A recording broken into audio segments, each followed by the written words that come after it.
Within just a 5-minute stretch of a game, players are more focused and exhausted than in any 1 hour of practice. Herein lies the shortcut to greatness. The greatest become the greatest by not differentiating between practices and games. Players should put as much effort into a simple drill as they put into the last minute of a championship game.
Imagine the story of the tortoise and the hare. Now, the tortoise is... Yo, what's up, you guys? Hey, happy Thanksgiving. Hope that you guys had a great one. Hope you guys are full in your tummies, and hope you guys... Oh, wait, I have to take off that stupid turkey. You're out, man. Dude, what the hell are you still doing here? All right, let me see. Where's this guy? All right, ready, set, get out of here. There we go. All right. Sean Amin, what's up? And Connor Rush, I just saw Connor at the workout that we just had from 2:30 to 4. We ended up doing some trick shots. We worked on about 4 or 5 different things from our book as well. All right, things that were set for today. I chose the most interesting ones. Like we went through Legend Series, went through swoop, layup. We did overhead board passes. All right, but then we also mixed in a whole bunch of we also mixed in 15 minutes of playing. Connor and Rohit beat both the coaches. All right, beat Coach Calais and Coach Derek. I think you guys won, right? Like 15-9. Is that the final score? That's pretty good. And so you guys got a chance to play. We took an hour and a half just to do a whole bunch of stuff. But that was just me paying back the people who are here on a holiday weekend. If you show up to practice on your birthday or like on a holiday weekend, it'll be a more special day. I'm not saying that we're just going to be relaxing, but it's a special thing because you're working out when other people aren't. All right, so you can now get a little creative with it. All right, and it just means more in general. All right, so fantastic job for those of you guys that came. It was who was it? Rohit, Derek, Taylor, Isaiah, Connor, and Baylor as well. So we had 6 people show up. Great job today, you guys. All right, open gym. I don't know if there's anything tomorrow. There's nothing tomorrow. And nothing on Sunday either. I figure, if it was like packed today and everyone, what I got in California, I used to be able to like take like a week off or like 3 weeks off for Christmas. That's what I thought. And then kids just started calling me up and they're like, "Yo, we gonna work out?" And those kids wanted it so badly. Guys, I will cancel every single thing in the world to work out with you guys if you want to go to the NBA. If you guys are pushing me for more workouts, I will always be there. But for right now, very few people show up, and you guys aren't itching to show up. And when you guys do show up, you show up for part of it. All right, so show me that you're eager, and I will make it work. But for right now, Saturday, Sunday off. Take it off, come back hungrier. All right? Let's see. I think there is. No. What's up, Finn Kaufman? All right, let's start with the quote of the day. Quote of the day is, "The only journey is the one within." And then you sit on top of your car and hope that no one moves it too fast because you'll fall off your car. But your hair should blow in the wind, unless you have no hair like I have no hair. But yes, the only journey is the one within. All right, as corny as this sounds, it's truth. All right. That's where the corniness comes from, is that you hear it so often. All right, but like truly think about it. Like take a second to really, really think about what it's saying. All right, the only journey is the one within. All right, not journey as in like road trips, like this picture is indicating, but journey like toward your goals in life. All right, no matter how far you get, like you've heard, like money doesn't change you, right? Or even if it does change you, money doesn't solve all your problems or things like that. It's just a goal, right? So no matter where you end up, whether you like failed, whether you succeeded, whether you're like world famous, whether no one knows you at all, if you didn't like reach your goals on the inside, you're going to be distraught. And if you did, and if you did reach your goals, but you didn't try your hardest, and someone just like gave it to you, it was like, "Oh, here's $1 million, you found it," you're not going to feel good about that either. All right? The only journey is the one within, not the one that everyone can see. Not the obvious things like, "Oh my God, you won this many medals, this many trophies, this many Grammys, you got this much money in your bank account." No. All right? The journey is the one within. I was watching this, like just a small part of this like podcast. I wasn't actually watching the podcast. I just saw this highlight. I don't watch podcasts. But it was with Ocho Cinco. Chad Ocho Cinco is his name. All right, his number was 86, so he shows the name Ocho Cinco. His real name is Chad Johnson. And he's on the podcast, and he goes, "Yo, okay, look, this is what it's about. This is what it's about." He goes, "Find out my net worth. Like, what am I worth?" And the two guys giving the podcast, they looked it up on Google, and they go, "All right, it says here that you're worth $5 million. And he goes, "Yeah, but what does that mean?" He goes, where did they get that number from?" He goes, they have no access into my bank account. And he pulls out his bank account app, and like it's like the ultimate flex ever. And he goes, "Look," and he like logs in, and he shows it to them, and they're like, "Oh, well, I'm looking at a lot of zeros here." He goes, "Tell them." He goes, "Wait, you want me to say the number out loud?" He goes, "Yeah, I don't care." And he goes, "Well, in your checking account, just right here, it says that you have $12 million. And he goes, "Yeah. So, like, where did they come up with this $5 million from? Are they just assuming that I'm, like, blowing through it and, like, wasting it all?" And it's so funny. And the funniest part about it is this guy struggles at many things in life. Like, socially, and, like, on Twitter, he has all these, like, beefs and stuff like that. He's not set because of that money. But he was, like, more perturbed that people, like, thought negatively of him. He's like, "I lost all the money? What the heck?" And I think he's still going through certain journeys in his life. And he's not set. Although some of you guys might think that you would be set if you got that money. It's not about the money. It's not about the accolades. It's about what you have on the inside and what you've done effort-wise to achieve certain goals. All right, so don't forget that.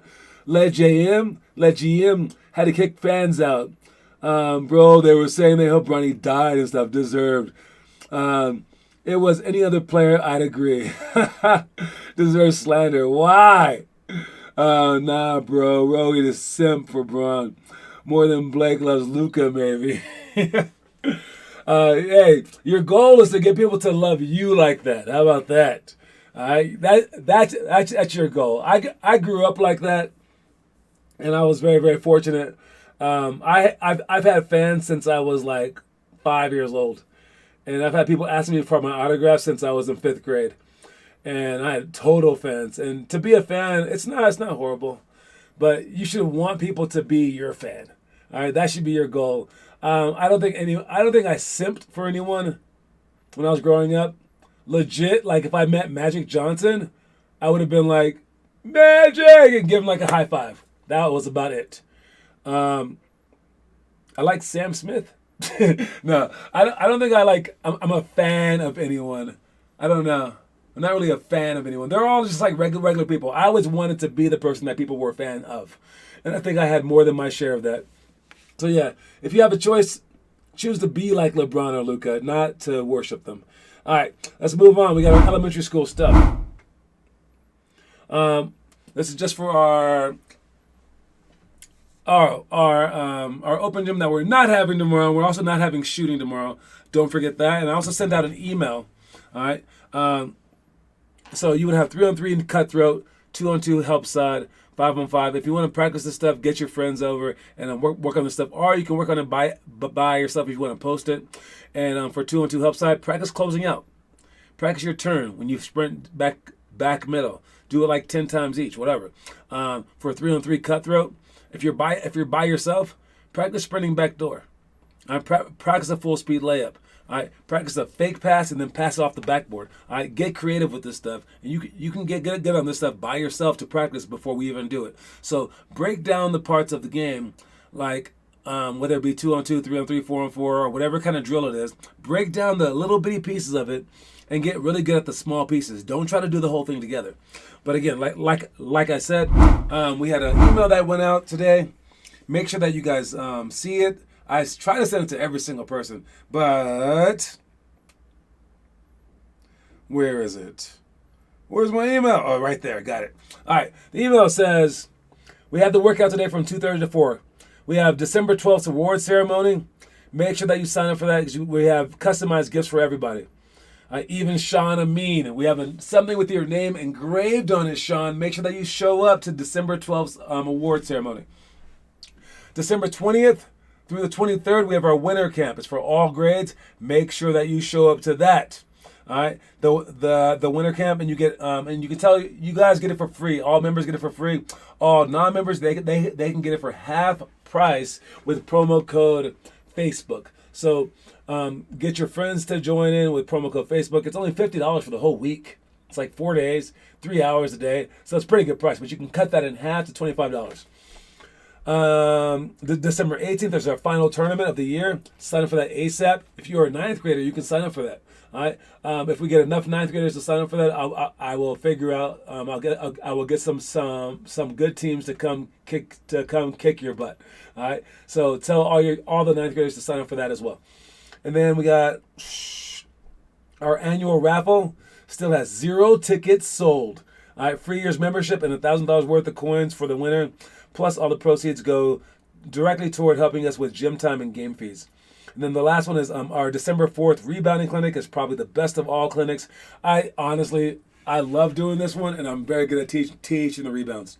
So show up to the rebounding clinic and be sure to sign up for our agility and ability combine as well for that day. All right, that's all the stuff. So make sure that you guys do that stuff, por favor. Mi perro es un baloncesto. You spell baloncesto incorrectly. But your dog is a basketball, I guess. What else is there? What is that? You have invergare. I don't know what that means. A negative something. All right, wingspan, probably, right? You have a negative wingspan? That's what I'm guessing. Anyways, I was right. There you go. Hey, I guessed it right. Give me a credit, man. All right, moving on. Check our homework real quick. Connor Rush. Got it. Yeah, if you're not posting the homework, you know what I was thinking? I've been I've been a little too hard on Blaze and Zach. All right. Not because I think I've been hard on them, but because I see their reactions. And I'm really good at reading people's reactions. Do I care about their reactions? I usually don't. But I do need to keep our members. So, but they both told me that they wanted to make the NBA. But they're lying. But they should tell me that they're lying. But they don't want to. Because they would maybe think that I would be disappointed in them. How would I be disappointed in you if you're paying me $1,500, guys? I'm not disappointed. Great job. You're helping me make my dream go. It's cool. And if everyone showed up to everything, the math wouldn't work and I wouldn't be able to have a program. So I literally need some people not showing up. The better the kids, the better, whatever. It doesn't really matter. And all I really need personally is like one kid per grade trying the hardest. That's my goal. It's not to have everybody. One, it wouldn't make sense, and two, that's not even feasible. It's not possible. I need some people like, less than 100% trying. But they told me that they wanted it. They told me how to treat them, and they lied. You can't lie to me. All right? Don't lie to me because then you won't have fun. All right? Make sure that you're having fun. If you happen to be the kid that wants to make the NBA, wants to make D1, then yes, tell me to push you. All right? From now on, this is how you tell me to push you. If you post the homework. If you're posting the homework, I will push you. If not, I will ignore you for most of the practices. I'll help you out whenever you ask me for help. I will assist you, but I will not hold you to the grindstone. I might even make it so that the people who don't post don't have to do push-ups when they come late. I don't know. I think I like that because that will put it all on you. And if I make it just tell me, well, that's easy. But I think posting is very hard. So if you go out of your way to post your workouts, I will treat you, I will be harder on you. Other than that, I will be the nicest coach in the whole world to you. All right? And I think that word nice is kind of misconstrued right there because it's not very nice to sabotage kids so that they don't make their full potentials. But so yeah, I will seem like the nicest coach if you don't post the homework. But if you post the homework, then I will truly be kind and I will kick the crap out of you. There you go. That's how I'm saying it. Sean, you made bad YouTube videos? Finn, don't question. You're simple. What is happening in your comment section, John? I do not know. I try not to read the comment section too often. You guys are like loco in the cabeza. All right. But anyways, moving on. What do we have? We got our... yes. Davion Mitchell and Scotty Barnes. It's what's very unique. Okay, I have not seen this in ever. I have never seen this in the NBA. Two players, mainly Davion though, have entered the league as elite defenders. I mean, no, I've seen it with shot blockers. They're like, oh, this kid's special. He's a shot blocker. But I've not seen it with just a defender. And so I think that is enormously cool because defense, man, okay, normally it takes smarts to play defense. And that's why rookies can't do it right away because they don't know all the scheme and systems. And then once you become smart, then your athletic prowess brings you to a whole new level if you're the smartest. These guys are coming in without the smarts. Maybe they have the smarts, but I'm thinking that they don't. And what that means is their ceiling is so high. All right, that means that if they develop the smarts, which they're bound to, since they know that that's their way to stay in the NBA, because of their athleticism, man, they're going to be extra elite, especially Davion, man. Only bad part is that defenders always lose. All right, the best defenders will lose to the best offensive players because of the rules and because the offensive player has certain advantages that you can't beat. He knows where he's going to go before you do. He's going downhill, you're going backwards. All right? You're literally running backwards trying to keep up with someone running forward. You can't do it. 3, the rules indicate that you can't be underneath their feet, so you can't get too close. So if someone has a perfect shot that's just high, like Kevin Durant, it's just going to go in. If someone has a quick release like Steph Curry, it's no matter what you do, if they make it, they just make it. all you can do is really lower their percentages. But still, compared to every other defender, they will be something to watch for. Right now, we got like Drew Holiday, right? And in the past, we've had Tony, what's his last name? Tony Allen, right? We've had Michael Jordan in the past. Kobe was a good on-ball defender. LeBron, if he ever tried. Dennis Rodman. But you can name the dudes. There's not that many dudes that have made their mark defensively. Rudy Gobert, Dwight Howard, those are the shot block guys. Dikembe Mutombo. The list is small of guys that were just willing to just D up.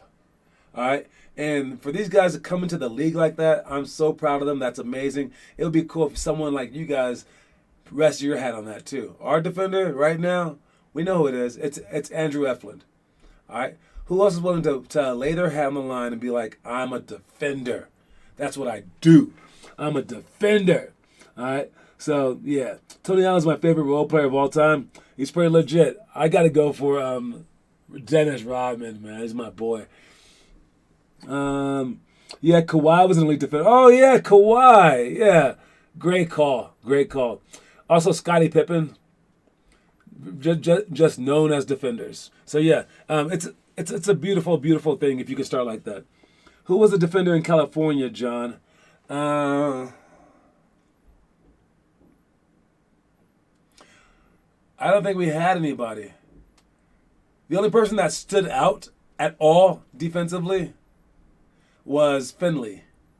Because I could tell her to face guard someone and she could shut off her mind and just focus on that person. But that's because she's a robot. When I had other people do it, they would forget. They would be like, oh, I forgot. Or, oh, I saw a loose ball. Oh, I was trying to go for help. Or, oh, I saw a rebound. It's like, no, she just went, done. And I remember in college, I could do the same thing. And I was the special one. And I didn't think it was that special. I was like, what are you talking about? I'm just looking at the guy's chest and following him around all day. But legit, no one else on my team could do it. So face guarding wise, I give it to Finley. But just on-ball defense, who would I have, like, D-up someone? I don't think we've ever had a player. Never. I've never had a player that was like a stop defensive person. I don't believe so. As a team, we've been good on defense. Man. Oh, Aiden. I forgot his last name, though. Aiden Bodner. He's about as close to a defender stopper that we ever had. I would have him pick up people full court. Yeah, Aiden Bodner. That was our best defender in California. Aiden Bodner. He had a twin brother that was half his size. So anyways, moving on. We got our commercial, and then we'll come back with some trivia, and I'll talk to y'all soon.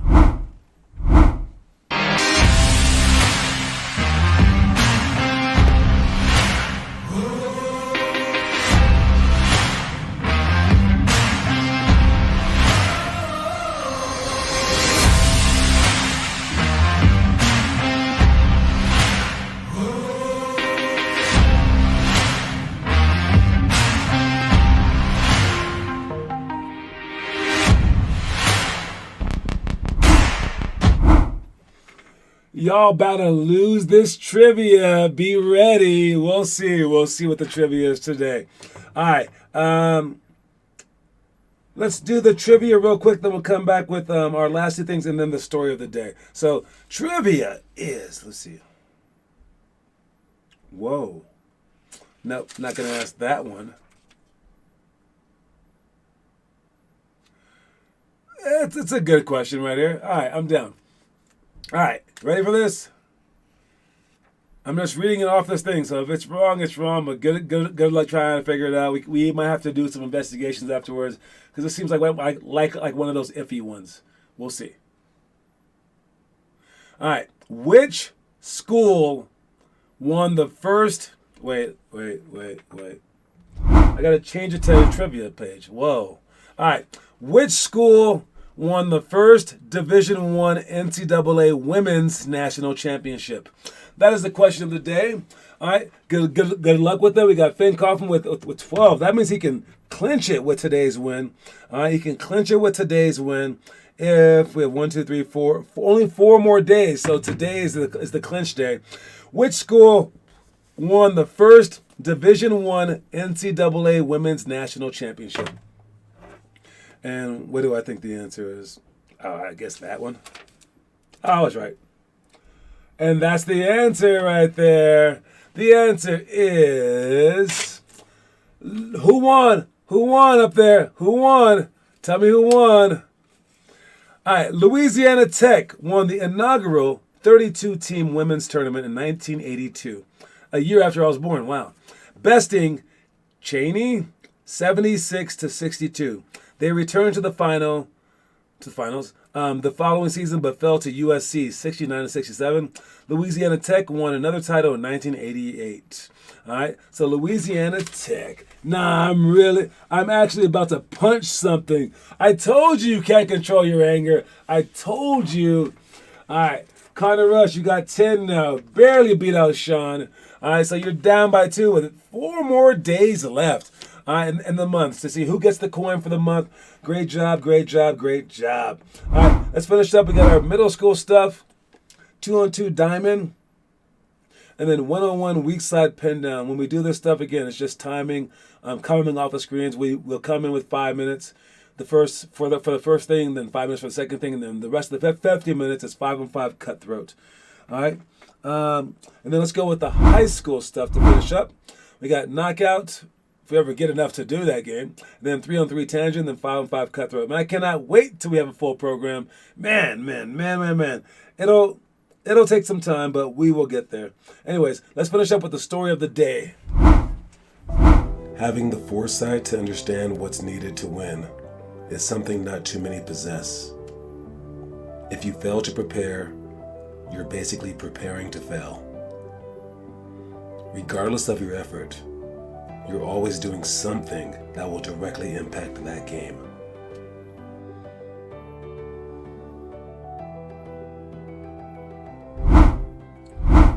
All right, failing to prepare is preparing to fail. All right, and the lives of kids, it's the ones that believe adults that win the most. It's the ones that believe movies that win the most. It's the ones that believe in quotes and the stupid stories that win the most. If you buy in to all the crap that people are peddling you all day from a young age, you're going to win. All right? Because all the stuff that you hear in TV shows, all the stuff that you hear in movies, there's a reason that you hear those things. Like, the journey is within, blah, blah, blah. All right? All those things.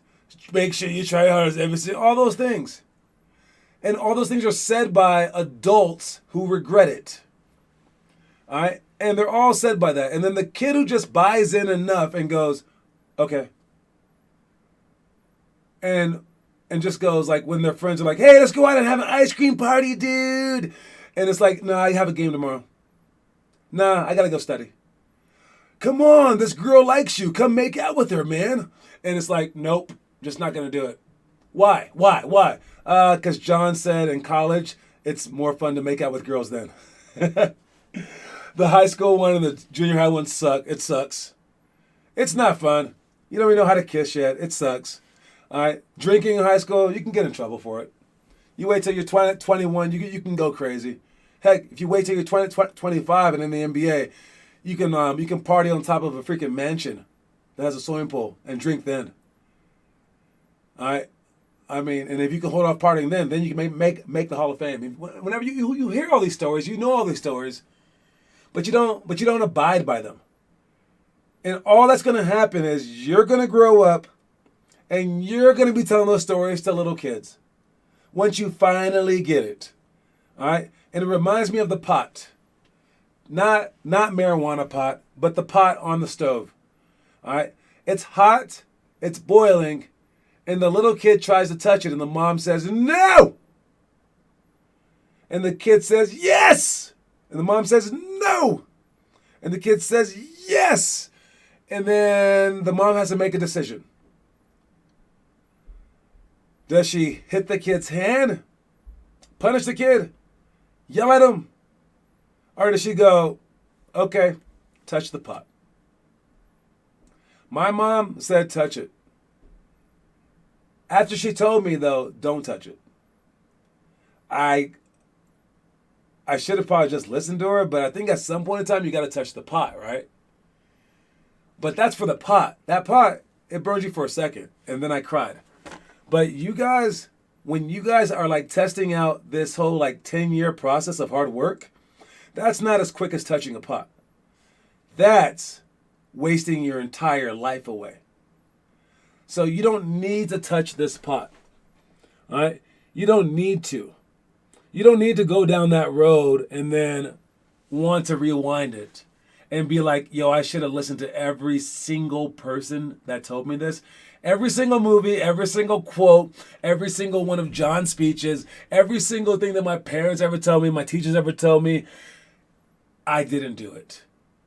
Yes, you want to wake up every freaking morning at 6 and work out and not skip one day for your entire high school career. Yes, you want to have a shot chart in your room that you go 500 shots every single day and you mark it off and you don't miss one single day, even if you were like dying sick. Yes, you do that. That's the answer. And whether you make it to college, to JUCO, to the NBA, overseas, nothing at all, whatever, you're going to be so proud of yourself. You're going to be so successful in life at whatever you do that you're going to be like, dude, to be honest, I didn't even know if that was the right answer. I just listened to John. I wasn't even sure. I wasn't even sure. And again, when I was growing up, I was not like that when I was younger.